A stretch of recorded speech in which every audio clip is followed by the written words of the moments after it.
বেঈমান, বিশ্বাসঘাতক, চরিত্রহীন। তুমি এতদিন যা করেছো সব নাটক করেছো, সব। তুমি তুমি তুমি আমাকে এক্সপ্লয়েট করেছো, তুমি আমাকে ব্যবহার করেছো। আর শুধু তুমি নয়, শুধু তুমি নয়, তুমি এবং তোমার বাড়ির লোক সবাই সবাই আমাকে ব্যবহার করেছো। আমার সবচেয়ে বড় ভুল হয়েছে কি জানো তো পারি? আমার সবচেয়ে বড় ভুল হচ্ছে তোমায় বিয়ে করা, তোমাকে বিয়ে করা। তুমি আমার জীবনটা শেষ করে দিয়েছো। আপনি ওর স্বামী? ও আই সি। আপনি বোধহয় আমায় চিনতে পারেননি। নো ইস্যুস, কোনো ব্যাপারই নয়। যদি চিনতে পারতেন তাহলে হয়তো এইভাবে কথাগুলো আমাকে শোনাতেন না। দেখুন, ওর গান শুনে আমি মুগ্ধ হয়েছি। সেই কারণেই আমি মুম্বাই থেকে কলকাতায় এসেছি, এসে বাড়িতে গিয়ে ওর সঙ্গে দেখা করেছি। ইনফ্যাক্ট আমি একটা বাংলা ছবিতে ওকে দিয়ে প্লেব্যাকও করাচ্ছি। আর let me tell you one thing, দেখুন, আপনাদের এই পারিবারিক জটিলতার মধ্যে আমাকে জড়াবেন না প্লিজ।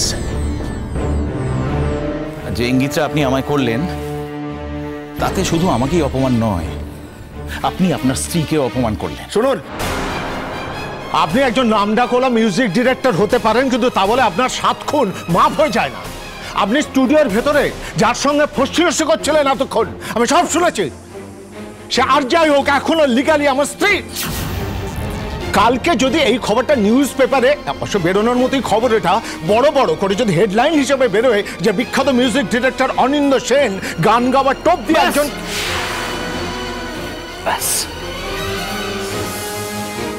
দেখুন, আমি আপনার নাম জানি না, হোয়াটএভার, আমি জানতে চাইও না আপনার নাম। এতদিন শুনেছিলাম, আজকে বুঝতে পারলাম যে বাঁদরের গলায় মুক্তোর মালা ঝোলানো হলে সেই মালার যে কি হাল হয় সেটা চোখে দেখতে পেলাম আমি। কি বললেন, আপনার স্ত্রী, তাই তো? স্ত্রী শব্দটার মানে জানা আছে আপনার? স্ত্রী, আপনি আমাকে স্ত্রী শব্দ মানে শেখাচ্ছেন? হ্যাঁ, আপনি স্ত্রী শব্দ মানে জানেন না, ইতিমধ্যে পরস্ত্রী শব্দটা মানেটা বুঝে গেছেন।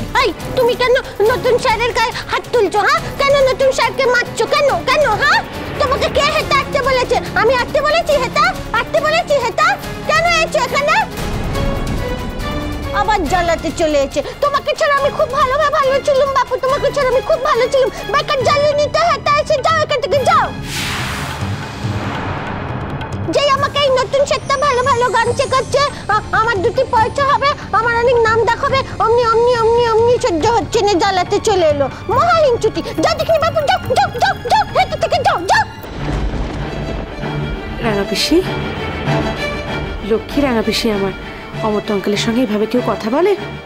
মাথা ঠান্ডা করো রাঙা পিসি, প্লিজ। অমর্ত? হ্যাঁ বলুন মেসমশাই। তারপর আপনার তো দিন ফিরে গেল, আর কোনো চিন্তা রইল না। এবার মেয়ের রোজগারে বসে বসে খেতে পারবেন। মেয়েকে একদম লাইনে নামিয়ে দিয়েছেন, ভালো হলো। আমি প্রত্যক্ষদর্শী রইলাম, ভালো ভালো, খুবই ভালো। এবার পায়ের ওপর পা তুলে খেতে পারবেন। আর আপনার মেয়েও তো বড় গাছে নাও বেঁধেছে। অবশ্য একদিকে মনে হয় ভালোই হলো, কারণ আপনার ওই রোজগারি ছেলেদের মুখাপেক্ষি হয়ে এতদিন থাকতে হতো, সেটাও তো খুব একটা সুখের থাকা ছিল না।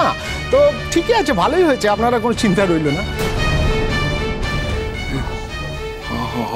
অমর্ত, হ্যাঁ, এ কি আমাদের চেনা সেই অমর্ত? হ্যাঁ অমর্ত, তুমি আমাদের সামনে দাঁড়িয়ে এইভাবে কথা বলছো? হ্যাঁ, এই তোমার মুখের ভাষা? বাবা, আপনি ভুল করছেন। ওই সে অমর্তই অমর্ত নয়, আপনি ভুল করছেন। সে অমর্ত অনেকদিন আগেই মারা গেছে বাবা। এখন সব থেকে খারাপ লাগে কি বাবা, যে আমরা এই লোকটার সাথে আমাদের দিদিকে বিয়ে দিয়েছিলাম।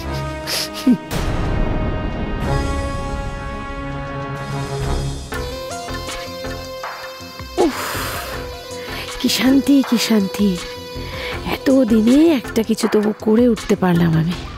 ছোটন, এই যে ছোটন, একদম ঠিক কথা বলেছো ভাই, একদম ঠিক কথা বলেছো। ওই পুরনো অমর্তটাকে তো মেরে ফেলতেই হবে, নাহলে তো বোনকে বিধবা সাজিয়ে লাইনে রোজগার করতে নামাতে পারবে না।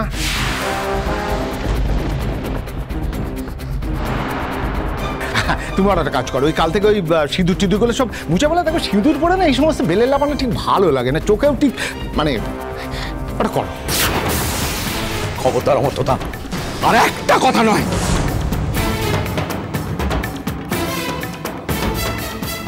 আপনি আমার থেকে বয়সে বড়, তাই এখনো গায়ে হাত দিচ্ছেন না, তার যোগ্যতা আপনার নেই। যাকে যা খুশি তাই বলুন।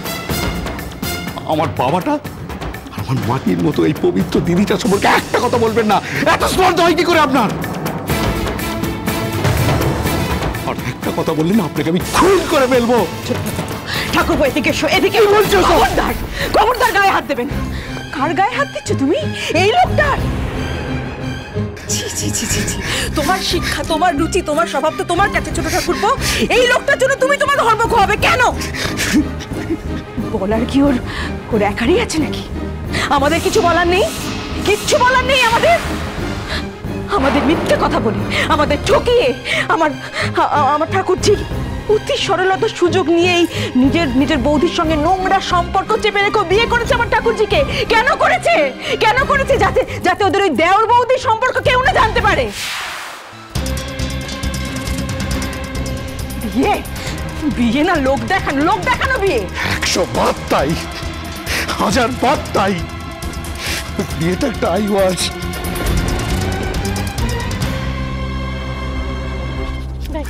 কোনোদিন ভালোবাসিনি একে কোনোদিন ভালোবাসিনি।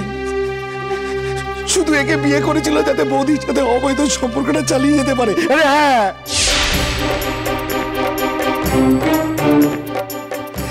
নিচে সবার কাছ থেকে নাম কিনবে, মহান হয়ে দাঁড়াবে সবার কাছে।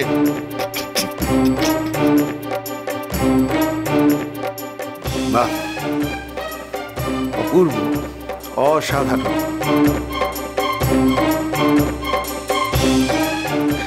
তাই তুমি কোনোদিনও আমাকে ভালোবাসোনি গো, কোনোদিনও ভালোবাসোনি। হ্যাঁ, তুমি একটা পচা লোক, একটা পচা লোক।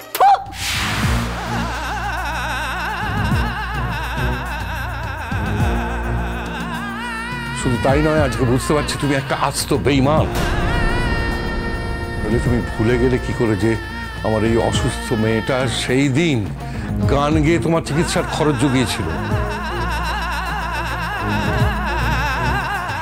সেদিন কিন্তু তোমার পরিবারের কোনো শুভার্থী এসে তোমার পাশে দাঁড়ায়নি। আর আজ তুমি ওই মেয়েটাকেই অপমান করছো। হ্যাঁ,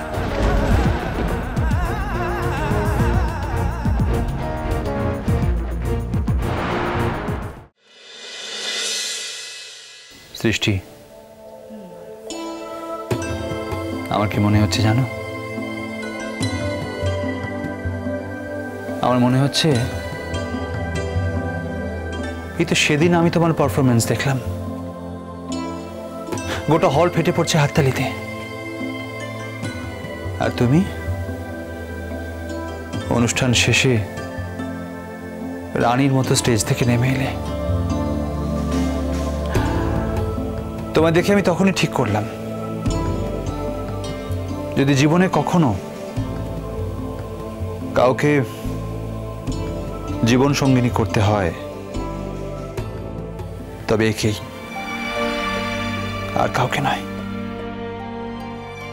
কি চরম একটা ভুল করেছিলেন না সেদিন? সারা জীবন সেই ভুলটা তোমাকে বহন করতে হচ্ছে। তোমার মতো মানুষের তো এটা হওয়া উচিত ছিল না গো। সৃষ্টি, কিছুদিন আগেও আমার এই বিয়েটাকে আমার নিজের কাছে একটা ভুল, একটা ঐতিহাসিক ভুল বলে মনে হতো। কিন্তু আজ কি মনে হয় জানো? মনে হয় আমার জীবনে যদি একটি মাত্র কোনো সত্য থাকে তাহলে এই যে আমি সৃষ্টি মুখার্জির স্বামী।